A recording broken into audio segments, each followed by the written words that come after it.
요즘에 상주 BTJ 그 열방센터 그 뉴스가 많이 나오죠. 예전에 재작년인가요? 저희도 참여해서 은혜 받고 말씀 듣고 이렇게 했는데 대부분의 사람들이 많이 모이지 말라고 했을 때 많은 분들이 모여서 그때 집회를 했다고 하더라고요. 근데 대부분 사람들 연락이 안 된다고 그러더라고요. 그런 것들을 좀 대하는 그런 모습이 양성이 154명 나왔고 351명이 그분들로 인해서 흩어져서 추가로 전파돼 감염됐다고 파악하고 있다고 합니다. 근데 이 단체가 좀 어떠함과 상관없이 세상 속에서 교회와 선교단체 이런 분들이 덕이 되지 못하고 있구나, 이것은 좀 분명해 보이는 것 같습니다. 대단한 신학과 선교는 있어도 세상에서 조롱을 당하고 하나님을 욕하는 사람들의 모습들을 우리들의 모습을 통해 보게 되는 것 같습니다. 하나님은 과연 그 모습들을 기뻐하고 계실까 생각해 보게 됩니다. 또 지난주에 중요한 또 사건이 있었죠. 그것이 알고 싶다 해서 보도됐었던 정인이 사건을 저는 나중에 좀 알게 됐습니다. 근데 그리스도인 부모였고 그것도 목회자 자녀들이라는 그 부모가 된 부모들이 16개월 된 아이를 그 무슨 지원금이나 아파트 청약을 위해서 입양하고는 학대를 하고 췌장이 파열되고 이렇게 방치하는, 그래서 결국 사망한 충격적인 이야기였습니다. 자세히 내용을 알고 나니까 말이 더 나오지 않더라고요.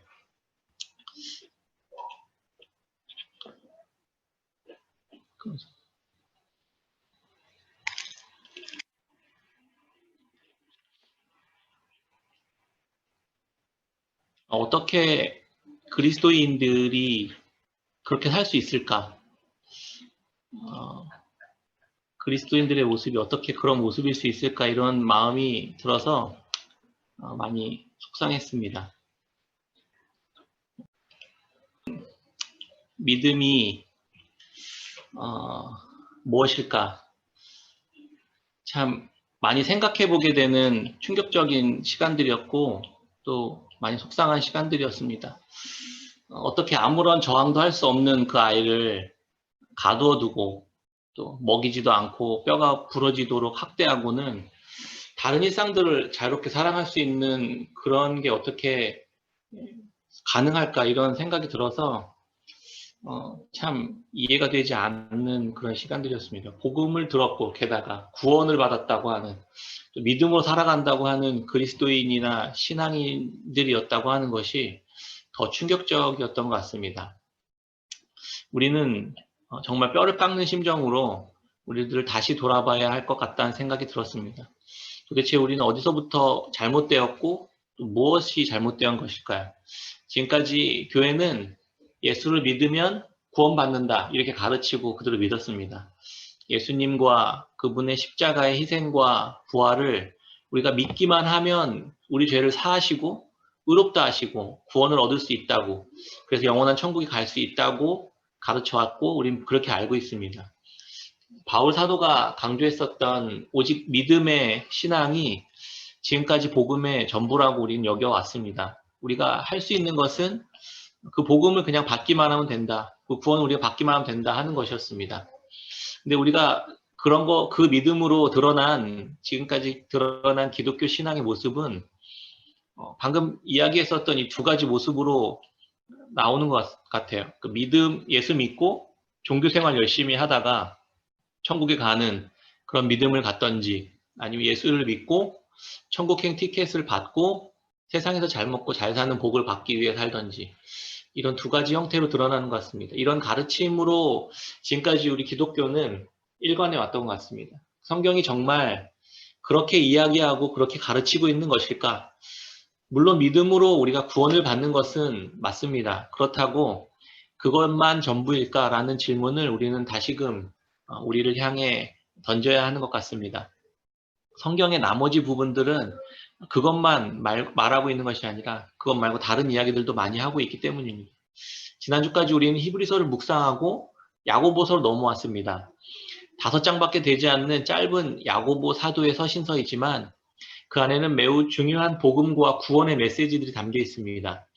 사복음서와 사도행전 이후에 히브리서를 시작으로 야고보서, 베드로 전후서, 요한서신, 유다서까지 이것들을 공동서신 또는 일반서신이라고 부릅니다. 모든 다른 저자들의 일관된 신학이 없이 이렇게 묶어 놓았다 해서 별 중요성을 갖지 못하고 관심도 많이 못 받았던 것이 사실입니다. 특히 종교개혁자 마틴 루터는 야고보서를 지푸라기 서신이라고 약간 무시하는 그런 이야기를 하기도 했습니다. 그래서 오직 믿음과 하나님의 은혜를 강조했었던 바울 서신에 비해서 행함의 중요성을 강조하는 야고보서는 은혜의 복음이 잘 드러나지 않고 있다 이렇게 생각했기 때문이에요. 우리는 지금까지 바울 서신을 이해하고 이해하는 방식대로 은혜와 구원을 이해하고 있었습니다. 예수 그리스도를 믿는 이 오직 믿음으로 구원을 받는다는 기초와 같은 복음의 진리는 변함이 없습니다. 그런데 문제는 우리에게 이 기초만 있다는 데 있습니다. 지금껏 교회는 복음에 있어서 오직 믿음이라는 탄탄한 기초는 잘 갖추었습니다. 그런데 집을 지을 때 기초만 탄탄하게 잘 갖췄다고 해서 집이 완성되지 않는 거잖아요.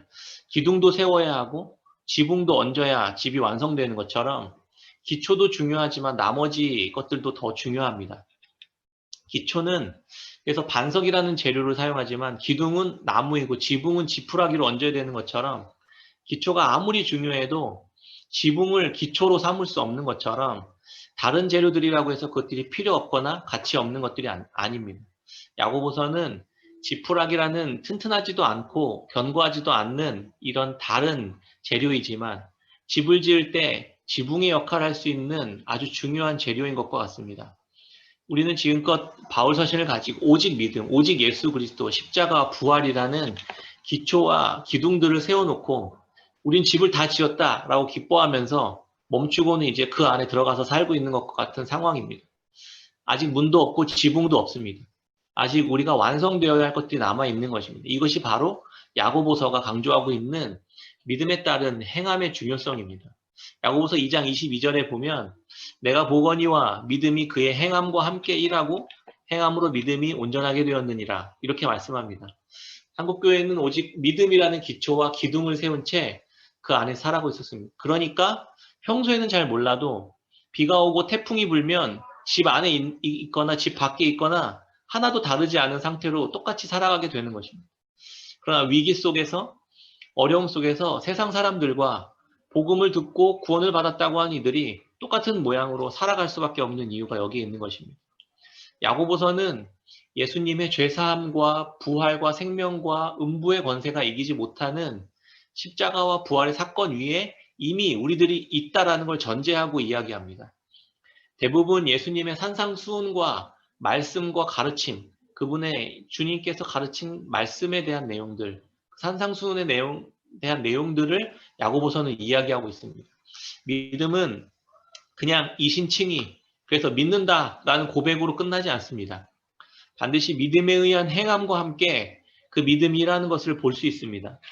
그리고 이 행함으로 믿음은 드디어 온전하게 되는 것입니다. 믿음을 가졌다고, 믿음으로 구원을 받았다고 거기서 끝날 수 없는 것입니다.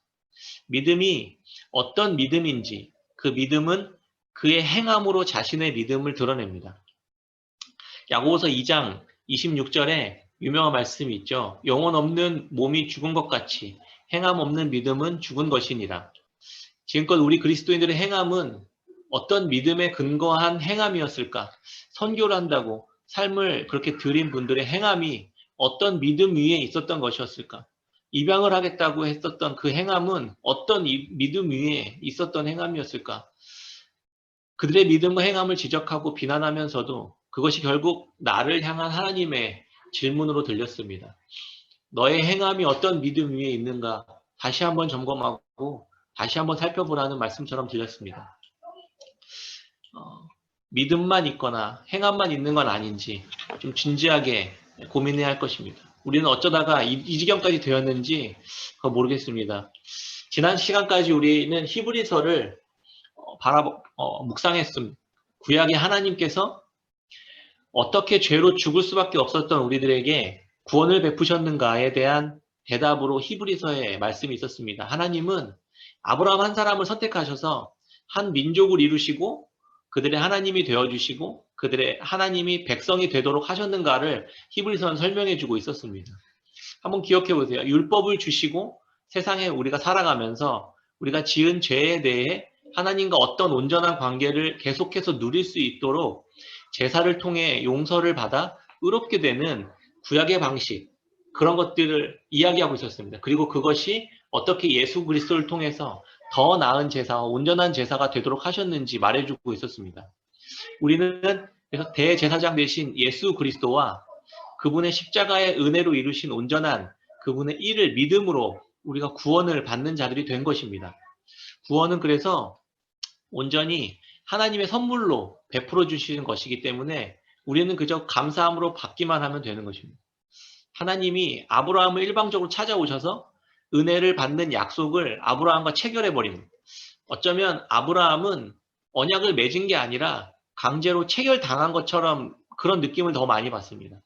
야고보서는 우리가 받은 구원을 이렇게 이야기합니다. 야고보서 1장 21절 말씀입니다. 같이 한번 이렇게 성경 있으신 분들은 보시면 좋겠습니다. 21절. 그러므로 모든 더러운 것과 넘치는 악을 내버리고 너희 영혼을 능히 구원할 바 믿음에 심어진 말씀을 온유함으로 받으라. 우리가 어떤 사람이라고 야고보는 이렇게 이야기하냐면 하나님은 우리들의 영혼을 구원하실 말씀을 일방적으로 우리들의 마음 가운데 심어버린 존재다라고 이야기하는 것입니다. 우리가 할 것은 그 말씀을 온유함으로 받는 것 뿐입니다. 우리는 우리를 구원하실 말씀을 우리 마음속에 심김을 받은 자들입니다. 은혜는 그렇게 영문도 모른 채 받는 것입니다. 그렇게 구원을 받은 우리들은 구원받은 자의 삶을 살아갑니다. 우리는 믿음으로 구원을 얻고 천국에 가는 삶으로 바로 점프해서 넘어가지 않습니다. 그러면 주님께서 우리를 이곳에 내버려둔 이유를 알 수가 없잖아요. 우리는 구원을 받았는데 왜 여기서 이렇게 살아가는가? 이 질문을 해야 하는 것입니다. 하나님은 세상을 창조하셨습니다. 모든 만물을 하나님이 친히 말씀으로 창조하셨습니다. 지난번에 아이들과 말씀 나누면서 어려운 문제를 하나 냈습니다.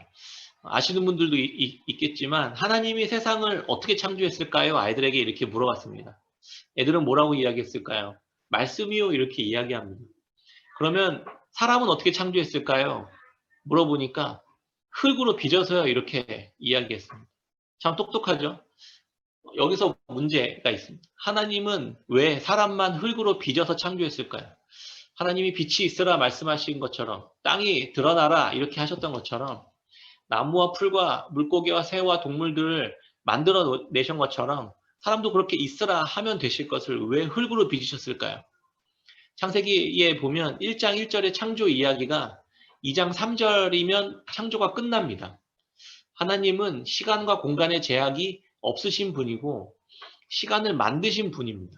그래서 창조의 시작과 끝 바깥에 계신 분입니다. 하나님은 첫째 날부터 여섯째 날까지 창조를 다 끝내시고 일곱째 날 안식에 하시면서 창조를 끝내셨습니다. 창조가 이미 다 끝났다는 이야기입니다. 이상하지 않나요? 우리는 여섯째 날 사람을 만드신 날의 연장선에 살고 있는데 하나님 입장에서는 창조가 끝났다는 겁니다. 우리는 혹독한 겨울을 맞이하고 그러면 다시 봄이 오고 여름이 오는 이런 순환되는 삶을 살아가는 자들이 아닙니다. 우리는 인생의 역사는 끊임없이 이렇게 반복되는 패턴으로 살아가는 세계관 속에 살아가는 자들이 아닙니다. 우리는 그렇게 구원받은 우리의 삶은 순환하고 반복되는 삶이 아니라 본질적으로 어디론가 계속 이동해가는, 움직여가고 있는 삶을 살아가는 자들입니다. 이스라엘 백성들이 약속의 땅으로 계속해서 이동해가는 것처럼 하나님께서 완성하신 창조의 끝인 일곱째 날 이 영원한 안식을 향해 계속해서 나아가는 방향을 가지고 있는 것이 바로 기독교 신앙인 것입니다.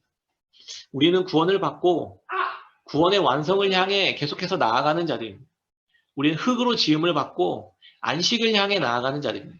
왜 우리가 흙으로 지음을 받았는지 혹시 눈치채셨습니까? 원래 온 만물이 말씀으로 지음을 받듯이 우리 사람들도 하나님의 말씀으로 지음을 받아야 하기 때문입니다. 하나님은 말씀하시는 분이고 우리는 그 말씀에 순종하는 피조물입니다. 구약의 언약과 성취가 바로 하나님이 말씀으로 약속하시고 그 약속에 순종하는 백성들을 통해서 그 말씀이 성취되는 창조를 이어가고 있었던 것입니다. 그 언약의 완성으로 예수 그리스도께서 오셔서 십자가에 달리기까지 하나님의 말씀에 순종하셨던 것입니다. 말씀에 순종하는 백성들이 계속해서 나오기 시작합니다. 지금 그래서 하나님은 창조 중에 있는 것이죠. 그래서 예수님이 말씀에 순종한 첫 아담이 되셨던 것입니다. 우리는 예수 그리스도를 믿음으로 하나님의 자녀가 된 것입니다. 야고보서 1장 18절에 보면 이 이야기가 나옵니다. 야고보서 1장 18절 같이 보겠습니다. 그가 그 피조물 중에 우리로 한 첫 열매가 되게 하시려고 자기의 뜻을 따라 진리의 말씀으로 우리를 낳으셨느니라. 우리가 누구입니까? 하나님께서 예수 그리스도를 통해 말씀으로 낳으신 자녀들입니다. 말씀으로 태어난 하나님의 자녀들이 된 것입니다. 이것이 구원입니다. 이것이 야고보가 설명하는 구원이에요. 흙으로 빚어진 존재, 하나님의 말씀이 온전히 적용되지 못한 죄인이 하나님의 말씀으로 인해 새롭게 태어난 존재가 된 것입니다. 그러면 말씀으로 태어난 생명은 어떻게 살아가게 될까요? 당연히 말씀에 순종하는 삶을 살아갈 수밖에 없는 것입니다. 야고보서는 말씀에 의해 태어난 존재로 우리를 구원을 설명합니다. 지금껏 들어보지 못한 설명이고 표현입니다. 교회는 예수 그리스도와 말씀으로 이 땅에 태어난 존재들입니다. 말씀에 의해 태어난 존재이기 때문에 온전히 말씀으로 채워지고 말씀으로 먹고 말씀으로 자라가고 그렇게 말씀으로만 영향을 받는 존재가 되어야만 하는 것입니다. 그러나 출애굽한 이스라엘 백성들이 엄청난 기적을 경험하고도 다시 세상을 기웃거리면서 주변을 바라보면서 하나님께 이렇게 기도합니다. 하나님, 우리도 저들처럼 되게 해주십시오. 세상처럼 되게 해달라고 하나님 앞에 기도합니다. 말씀으로 새롭게 태어난 교회가 세상 속에 놓여 살아가면서 말씀을 바라보고 세상 바라보지 못하고 세상을 바라보면서 여기저기 기웃거리고 부러워하고 그것들을 마음에 품기 시작합니다. 하나님에 의해 온전했던 하나의 마음이 나뉘어지기 시작한 것입니다. 시험에 빠져서 헤어나오지 못하고 결국 사망에 이르는 과정을 야고보 사도는 야고보 1장 14, 15절에 이렇게 이야기합니다. 14절, 15절입니다. 오직 각 사람이 시험을 받는 것은 자기 욕심에 끌려 미혹됨이니 욕심이 잉태한 즉 죄를 낳고 죄가 장성한 즉 사망을 낳느니라. 하나님의 말씀이 우리를 낳는 것처럼 죄도 사망을 낳습니다. 이렇게 비교로 이렇게 표현해요. 그런데 그 시작이 바로 시험을 받을 때 욕심에 끌려 미혹되는 데서 시작됩니다. 이 이야기들을 이 낚싯바늘에 끼인 이렇게 미끼를 향해 다가가고 있는 물고기 그림과 연관시켜서 생각해보면 되게 이해하기가 쉽습니다. 물고기는 눈앞에 있는 먹잇감을 보고 그것을 눈으로 보고 마음에 품기 시작합니다. 이것이 바로 욕심이 잉태하는 것이고 결국 그 욕심은 미끼를 덥석 물어버리는 죄를 낳는 것입니다. 결국 그 낚싯줄을 따라서 그 목 따라서 물고기는 물 밖으로 끌려나가 사망에 이르게 되는 것입니다. 욕심이 미혹되게 하고 죄를 낳고 그 죄를 계속 물고 결국 사망에 이르게 되는 것입니다. 사단은 우리를 계속해서 유혹하고 미혹하게 합니다. 미끼가 맛있게 보이도록 하지만 그 안에는 사망에 이르는 낚싯바늘이 숨겨져 있다는 것을 우리는 볼 수 있어야만 하는 것입니다. 점점 끌려 사망에 이르게 하는 것이 바로 세상을 향해 마음을 빼앗기기 시작하는 순간부터 그것이 시작된다 이렇게 이야기하는 것입니다. 마음이 둘로 나뉘는 것입니다. 사망이나 생명이나 모든 어떤 결과에 이르는 과정들을 이야기해 줍니다. 하나님은 우리에게 이런 욕심과 미혹, 죄가 자라나는 과정 속에서 사망에 이르지 않도록 우리에게 개입하십니다. 왜냐하면 하나님은 우리를 말씀으로 낳으신 분이고 생명에 이르도록 하려는 목적을 이루어내시는 분이시기 때문입니다. 그래서 하나님은 우리에게 여러 가지 시험을 주십니다. 히브리서에서 이것을 징계로 다루었습니다. 기억하시는 분 계시는지 모르겠습니다. 하나님이 사랑하는 자녀들을 반드시 가장 좋은 것으로 주시기를 원하시는 분이에요. 문제는 받는 우리들입니다. 히브리서에서도 자녀들을 징계하시는 하나님에 대해 12장에 이렇게 이야기합니다. 또 아들들에게 권한 것 같이 너희에게 권면하신 말씀도 잊었도다. 일러스되 내 아들아 주의 징계하심을 경히 여기지 말며 그에게 꾸지람 받을 때 낙심하지 말라. 주께서 그 사랑하시는 자를 징계하시고 그 받아들이시는 아들마다 채찍질 하심이라 하였으니 징계와 매를 좋아할 사람이 어디 있습니까? 그러나 징계를 하지 않는 부모는 그 자녀를 정말로 사랑하지 않는 사람입니다. 자녀라 함은 처음에는 무질서하고 예의도 없고 바른 길로 가기보다는 제 멋대로 살아가는 그런 대표적인 사람들입니다. 자녀를 징계하는 부모의 의도와 목적은 그 자녀가 실족해 넘어지게 하기 위함이 아니라 자녀에게 가장 좋은 것, 가장 좋은 길, 바른 길을 제시해 주기 위함입니다. 이게 지혜입니다. 육신의 부모도 그렇게 하는데 하물며 하늘에 계신 영원한 생명을 주기 원하시는 우리 하나님의 징계는 얼마나 유익하겠습니까? 이게 바로 여기에서 의심의 여지가 우리가 없어야만 합니다. 육신의 부모는 때로는 자기의 욕심과 욕망, 심지어는 자기의 유익을 가장해서 징계하기도 합니다. 그러나 하나님은 그런 분이 아닙니다. 하나님의 모든 의도와 목적은 우리의 유익에 맞춰져 있습니다. 그래서 히브리서 12장 10절에 그들은 잠시 자기의 뜻대로 우리를 징계하였거니와 오직 하나님은 우리의 유익을 위하여 그의 거룩하심에 참여하게 하시느니라. 무릇 징계가 당시에는 즐거워 보이지 않고 슬퍼 보이나 후에 그로 말미암아 연단받은 자들은 의와 평강의 열매를 맺느니라. 아멘. 지난주에 하나님께서 우리에게 주시고자 하는 복과 그 결과로 거룩하게 참여하는 것과 또 의와 평강의 열매를 맺는 것에 초점을 맞췄습니다. 하나님은 이 좋은 것들, 선한 것들을 우리로 하여금 얻게 하시는 방법으로 징계를 사용하신다는 것을 이렇게 생각해 보려고 합니다. 야고보서는 이 서신을 제일 먼저 시작하고 안부를 짧게 묻고는 곧바로 이렇게 이야기합니다. 야고보서 1장 2절입니다. 오늘 본문 말씀입니다. 내 형제들아 너희가 여러 가지 시험을 당하거든 온전히 기쁘게 여기라. 기쁘게 여기랍니다. 시험을 당하는데 기쁘게 여길 수 있는 사람이 어디 있습니까? 말도 못할 어려움, 이런 시험 가운데 있는 이들에게 오히려 이 말씀은 어쩌면 이 하나님에 대한 온전한 마음이 없다면 화가 나고 어쩌면 이렇게 어이없게 하고 현실을 이렇게 모르는 이야기, 이렇게 뜬구름 잡는 이야기를 황당한 이야기를 할 수 있는가 이렇게 생각하실 수 있을지 모르겠습니다. 시험을 당하면 믿음으로 순종해야만 한다라는 말씀처럼 명령처럼 들립니다. 순종할 수 있다고 생각은 할 수 있겠습니다. 오케이, 순종은 하겠습니다. 그런데 기쁘진 않아요. 왜 그래야만 하는지, 지금 하나님 뭘 하고 계시는 것인지, 결국 이게 좋은 것인지 아니면 나쁜 것을 주시려고 하시는 것인지, 나의 고난과 고통을 즐기는 분이신지 하나님에 대한 오해로 빠지기 십상입니다. 그런데 야고보 사도는 이미 전제하고 있는 듯이 너희가 그 이유를 이미 알고 있다라고 이렇게 이야기합니다. 1장 3절 같이 한번 읽어볼까요? 야고보서 1장 3절입니다. 시작. 이는 너희 믿음의 시련이 인내를 만들어내는 줄 너희가 알미라. 우리가 마주하는 다양한 시험에서 우리의 상식으로 기뻐할 수 있는 해결책은 하나뿐이 없습니다. 그 문제와 어려움을 하나님 해결해 주시면 됩니다. 가난한 이들의 극심한 고통과 시험 가운데 있는 이 문제를 돈을 주시면 됩니다. 아픈 이들이 그런 시험 당하고 있거나 어려움 당하고 있으면 낫게 해주시면 됩니다. 이게 우리가 생각하는 해결의 방식입니다. 그러나 돈을 주고 낫게 하는 것이 그에게 좋은 것이 될 수는 있지만 근원적이고 본질적으로 가장 좋은 것이 될 수는 없는 것입니다. 그래서 야고보는 조금 다른 해결책을 이야기해 줍니다. 시련을 통과하며 겪는 고통과 아픔과 괴로움과 낙심과 절망은 우리로 하여금 실족하게 하고 넘어지게 하는 것들입니다. 믿음으로 인한 시련과 연단은 우리를 계속해서 깨어지게 하고 부서지게 만드는 시간들입니다.